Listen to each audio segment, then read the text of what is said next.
យើងយកបានហើយបកងទី2នៅស្ដប់ត្រូវដែរនេះមកហូបសក់កូនអស់បាត់ទៅកូនតិច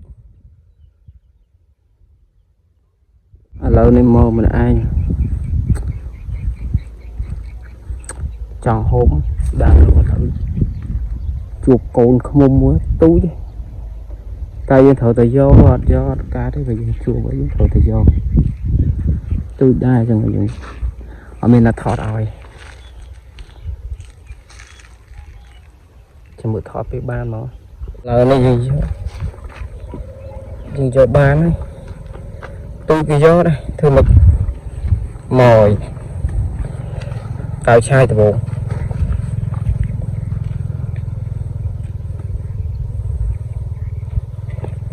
ទឹកល្អដែរឥឡូវយើងឃើញមួយទៀតទូចមុំនឹងនេះទូចអត់ដឹងមិន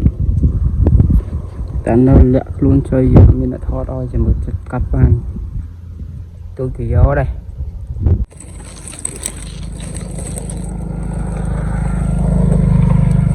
ត្រូវដែរមិនទូចមកលាក់ខ្លួនចុយ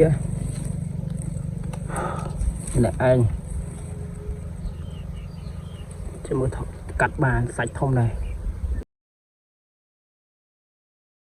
យើងយកបានហើយ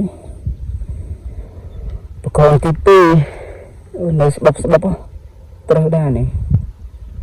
មកហូបសក់កូនអស់បាត់ទៅកូនតិច